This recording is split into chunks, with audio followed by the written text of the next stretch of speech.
Twelfth class history lesson number 6 Bhakti Sufi tradition. Topic reconstructing histories of religious tradition. Religious tradition जो बहुत पुरानी भी हो सकती हैं, मिडिवल टाइम की भी हो सकती हैं, एंशिएंट टाइम की भी हो सकती हैं। एंशिएंट टाइम की जैसे ऋग्वैदिक वैदिक ट्रेडिशन, मिडिवल टाइम की जैसे अलवार नैनार भक्ति सूफी ट्रेडिशन। तो ये जितनी भी ट्रेडिशन हैं इनको हम रिकंस्ट्रक्ट कैसे कर सकते हैं, हिस्टोरियन इसको फिर से कैसे जान सकते हैं कि उस टाइम के समाज में ये चीज़ें कैसे कैसे थी। तो इसके लिए हिस्टोरियन के पास कुछ सोर्सेज होते हैं, जैसे स्कल्पचर, मूर्तियाँ, आर्किटेक्चर, इमारतें। अब ये जो स्कल्पचर हैं, आर्किटेक्चर हैं, या फिर उस टाइम के जो रिलीजियस लीडर हैं उनसे जुड़ी स्टोरीज, ये भी एक सोर्स है जो उस टाइम डिफरेंट टाइप के वुमेन और मैन के द्वारा जो है लिखी जाती हैं। हमें स्कल्पचर और आर्किटेक्चर का इस्तेमाल हम तभी कर सकते हैं जब हमें पूरी तरह से इस कॉन्टेक्स्ट को समझे कि इन स्कल्पचर और आर्किटेक्चर को बनाने और इसका इस्तेमाल करने वाले जो लोग थे ना, उनके आइडियाज़, उनके प्रैक्टिस, उनके बिलीव्स जो है वो उनको हमें समझना पड़ेगा। हम यहाँ पर रिलीजियस जो बिलीव्स हैं उससे संबंधित कुछ टेक्स्ट ट्रेडिशन के बारे में भी बात करते हैं। हमें बहुत सारे ऐसे सोर्स मिले हैं कि हम किसी भी पुरानी ट्रेडिशन, रिलीजन ट्रेडिशन को समझने के लिए बहुत आसानी से समझ आ जाती है, लेकिन कुछ टेक्स्ट ऐसी हैं, कुछ ऐसे टेक्सचुअल रिसोर्स हैं जिनको समझना मुश्किल हो जाता है। आसानी से समझने वाली जो टेक्सचुअल है, जैसे बसवन्ना, कर्नाटक के अंदर एक ट्रेडिशन थी बसवन्ना। उनकी लैंग्वेज बहुत ही ईजी है, सरल है, और जब किसी भी ट्रेडिशन में उस टाइम के रूलर्स के फरमान आ जाते हैं, इंक्लूड हो जाते हैं, तब उस टाइम की ट्रेडिशन, रिलीजियस ट्रेडिशन को समझना मुश्किल हो जाता है।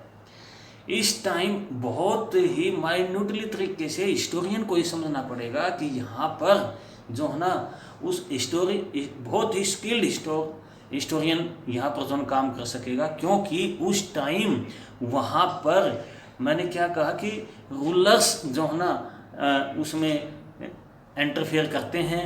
अब जैसे मैं आपको एग्जांपल देके बताता हूँ, अकबरनामा जब लिखी गई तो अकबर की कोर्ट में लिखी गई। क्या अकबरनामा के अंदर जो चीज़ें लिखी गई हैं क्या हम उसको सब सत्य मान सकते? नहीं, क्योंकि अकबरनामा में कई बार अमेंडमेंट हुआ था। अकबर शाम के टाइम अकबर को सब कुछ अबुल फजल जो है ना वो सुनाता था, जो भी चीज़ अकबर को सही नहीं लगती थी उसको वो हटवा देता था।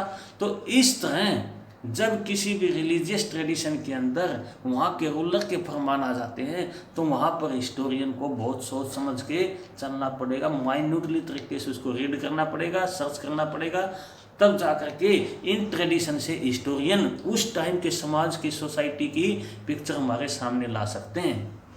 ये ट्रेडिशन बहुत जो है ना हिस्टोरियन के लिए या हमारे लिए बहुत इम्पोर्टेंट है। ये चाहे कोई भी ट्रेडिशन कितनी भी पुरानी हो, वैदिक ट्रेडिशन है, ऋग्वैदिक ट्रेडिशन है, उसके बाद की जो ट्रेडिशन है वो उस टाइम थी, वो आज भी जो है ना अमर्ज हो रही हैं।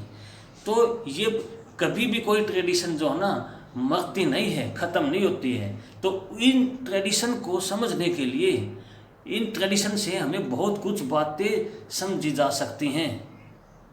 ये ट्रेडिशन जो है ना चेंज होती रहती हैं, बट उनके जो फॉलोअर्स हैं वो इस बात को नहीं मानते हैं, क्योंकि कोई भी ट्रेडिशन से रिलेट कोई भी फॉलोअर है वो अपनी ट्रेडिशन को ग्रेट मानता है। इस प्रकार यहाँ पर हिस्टोरियन को थोड़ा सा सोच समझ के चलना पड़ेगा कि सभी बातें जो है ना, सबकी कही हुई बातें एक जैसी नहीं होती। तो वो स्कल्पचर से, वो जो है ना बिल्डिंग्स या स्ट्रक्चर से, या फिर जो है टेक्सचुअल से जो है ना बातें आपस में मिला करके जो है ना लास्ट पॉइंट तक जो है ना हिस्टोरियन पहुंच सकते हैं।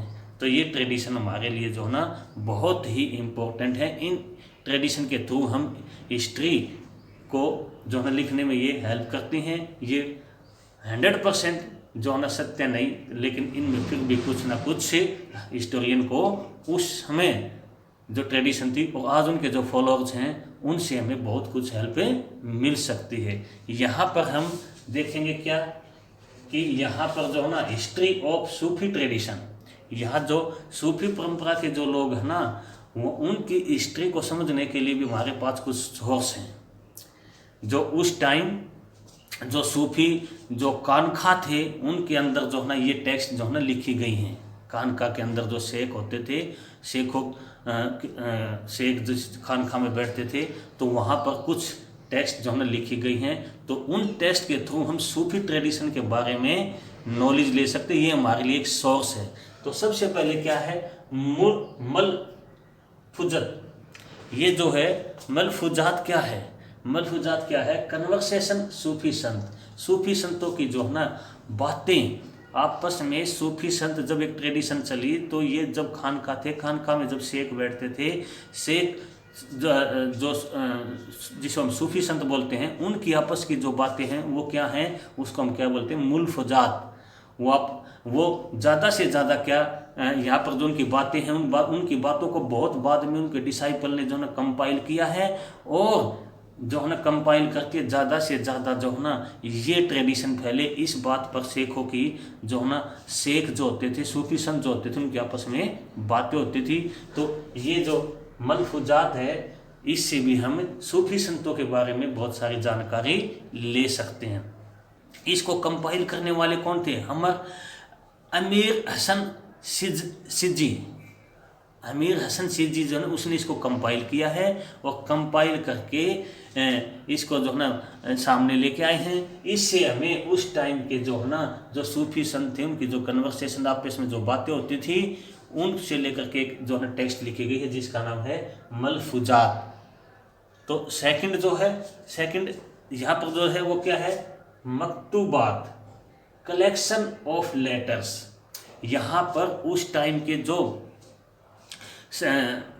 शेख जो खान रहते थे वो आपस में शेख जो एक दूसरे के साथ लेटर लिखते थे। किसके साथ, शेख के पास या फिर फॉलोअर्स के पास, अपने डिसाइपल के पास।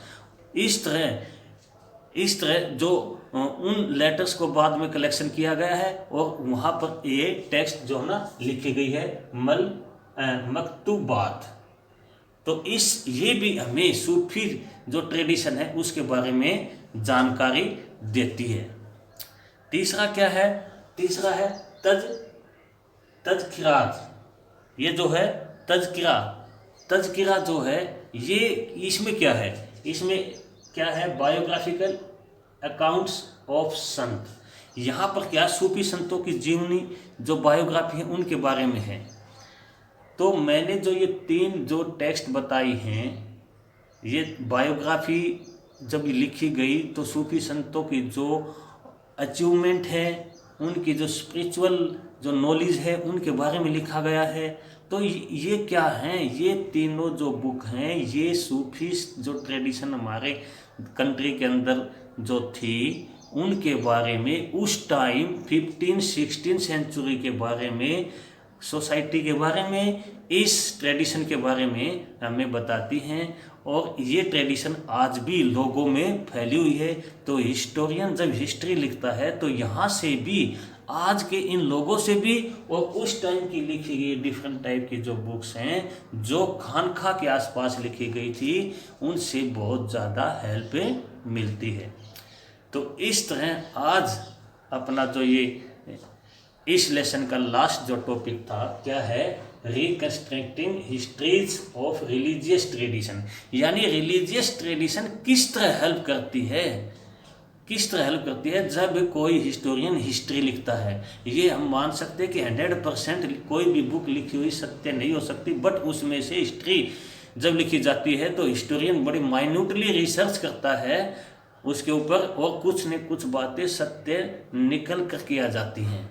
तो ये पुरानी ट्रेडिशन कौन सी हैं, हम पुरानी ट्रेडिशन में जा सकते हैं। वैदिक ट्रेडिशन है, वैदिक ट्रेडिशन के बाद ऋग्वैदिक ट्रेडिशन है, अलवार है, नैनार है, बसवन्ना है, भक्ति ट्रेडिशन है, सूफी ट्रेडिशन है। ये बात ये है कि ये सारी चीज़ें जो है ना हमें हेल्प करती हैं हिस्ट्री लिखने में। हमारे पास इनके सोर्स कौन से हैं, उस ये ट्रेडिशन इतने पुरानी थी तो दो तरह के टाइप के जो सोर्स हैं, कौन से, स्कल्पचर और आर्किटेक्चर से रिलेट, और दूसरा उस टाइम की जो है ना लिटरेचर यानी टेक्सचुअल बुक जो हैं वो हमें यहाँ सोर्स हैं, वो हमें बहुत हेल्प करती हैं। हिस्टोरियन इनको बड़ी माइन्यूटली स्टडी करते हैं तब जाकर के हिस्ट्री लिखते हैं। Okay, thank you.